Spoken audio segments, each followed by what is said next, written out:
Hello everyone, and welcome to the Phantom Reviewer, where my hell is to review.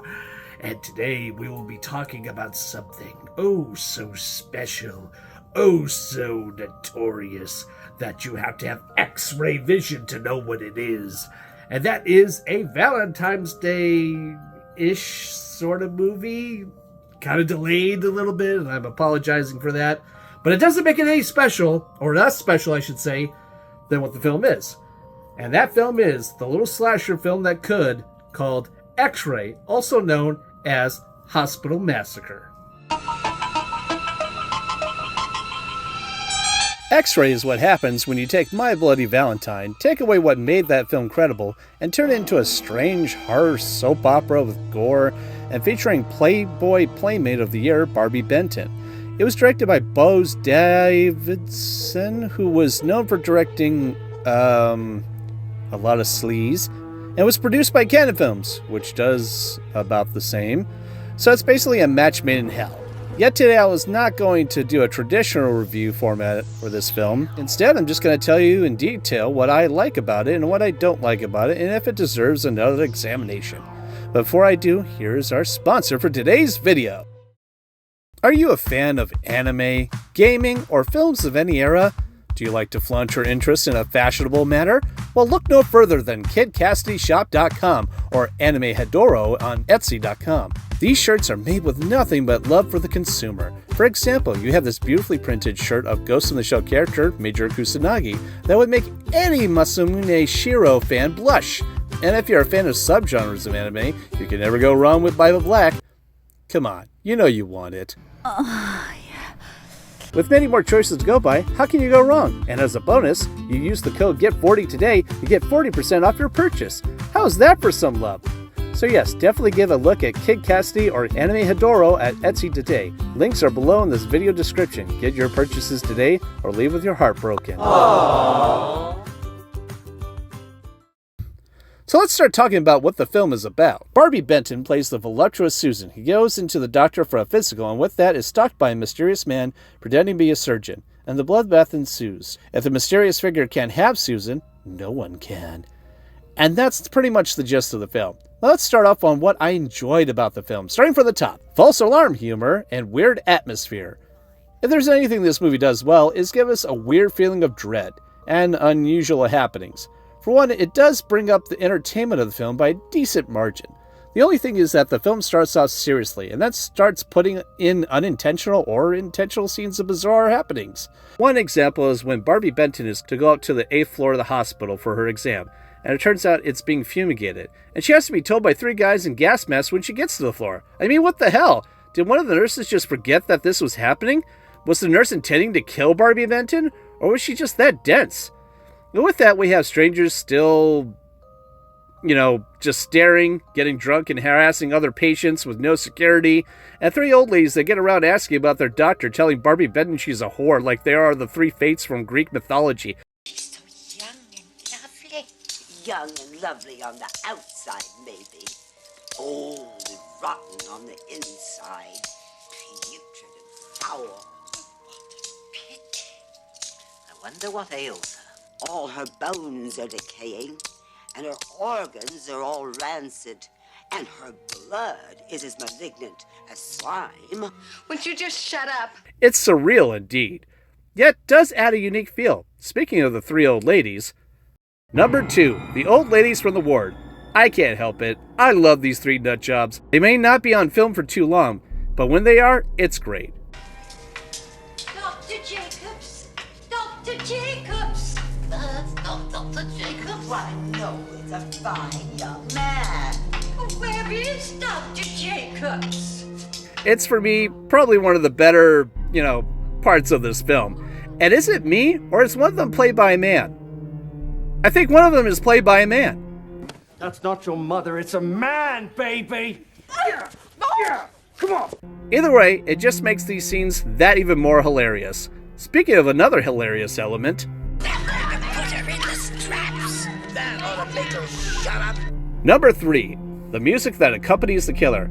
Okay, we all know that in most slasher films, a certain theme follows the killer, so we know that they are present, whether it's Jason Voorhees, Freddy Krueger.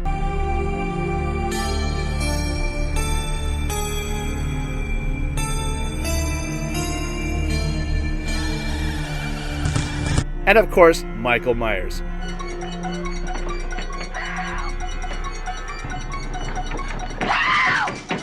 Yet there are some that just come off, well, not so scary, but ridiculous. And when it comes to the killer of X-Ray, that is no exception to the rule. Every time he attacks or goes in for the kill, it's followed by an over-the-top, operatic theme that goes, well, like this.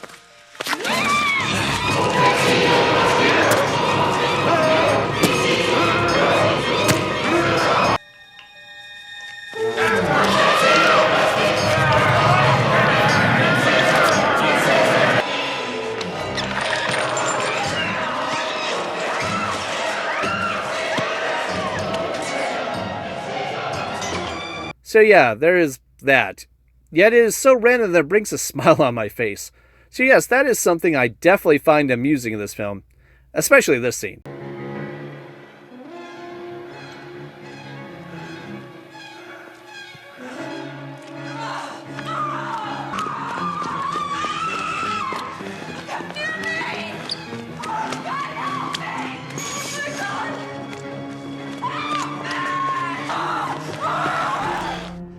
Number 4, Barbie Benton's nude scenes.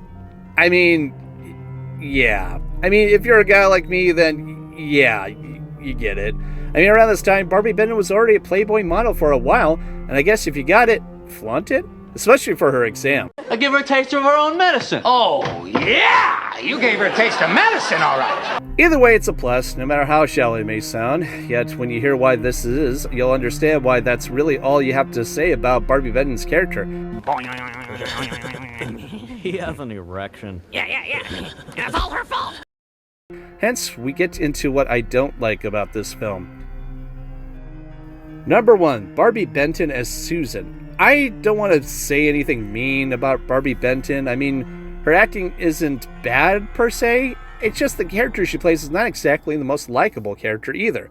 Especially when we see her character at the beginning, played by a different and more younger actress, of course, and the root cause of the killer's anger. I mean, I don't think anyone should appreciate witnessing their Valentine being, ripped apart and mocked. That just doesn't set a good look for your character. Therefore, it doesn't really give us a reason to like her either. And with that, she doesn't have much of a personality either. It's either stuck-up bitch or screaming victim until the end. What an asshole. And that's really about it.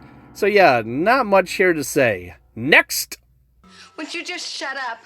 Number 2, the kills are kind of lame and uninspired. As any fan of the slasher genre, we mostly watch it for the story to bring us in, the characters, and of course, the gore. Yet when it comes to this movie, they're kind of lame. Mostly compounded of just lame competitive stabbings and a face being put into a sink of acid and ends with a face that looks like chewed pieces of bubblegum were put on it. Ugh. So yeah, it doesn't do anything original, leaves gorehounds with blue balls. Just as disappointing, which leads to my last disappointment of this film. Number 3, the major plot hole of the film. So, the one thing I guess would be my least favorite thing about the film is the plot hole involving the killer. Now this is a big spoiler alert. If you don't like spoilers, then I would skip this part. But if you don't really care about that, then let's continue. So the plot hole I'm referring to is the fact that when Harry, our main villain, was younger, he was the one who gave Susan the Valentine at her door and watched her and her friend laugh at the card and rip it up. Yet after that happened, he made quick work of Susan's friend by hanging him on a coat rack, and Susan solved that. It was him that did it from the window. What really gets me is that we don't really get to see her tell anyone it was Harry, or, I don't know, see that Harry was put away in a psych ward for what he did. So we are kind of just left there wondering if Harry just got away with it, and he just ran away and stalked her from afar for like how many years? It took her until she was an adult? Which still isn't logical. In fact, it's kind of stupid. And it is the main reason why this movie is just okay and not good in the least. Yes, I know it's a slasher movie and I wasn't exactly expecting Shakespeare or anything like that, but I did expect at least a narrative logic at least. Oh well, it is what it is. And what it is not good in the least. And that was X-Ray, also known as Hospital Massacre. I hope you enjoyed this little pros and cons, little retrospect of the film. I think it's actually a film that's worth checking out. It's not hard to find. I mean, I know it's a double feature with Schizo, I believe, if you're looking for the Blu-ray, but it is a little expensive, maybe a little out of print. But I know it's not hard to obtain or find. So it's definitely worth checking out and going out and finding. So I definitely recommend this film. It's got some weird moments and some terrifying moments, and it works perfectly for what it is. So, with that being said, I am the Phantom Reviewer, where my hell is to review. And I think it's time that I find a movie that doesn't end in heartbreak and a bloodbath, you know what I mean? So to all of those, I hope you had a nice Valentine's Day. Hope you got the love that you deserved. And for me, I got to get going and move on to the next holiday film that there will be. Or not. Or do something completely. I don't know. So, from here on out, I am the Phantom Reviewer, where my hell is to... What the hell was that? Excuse me.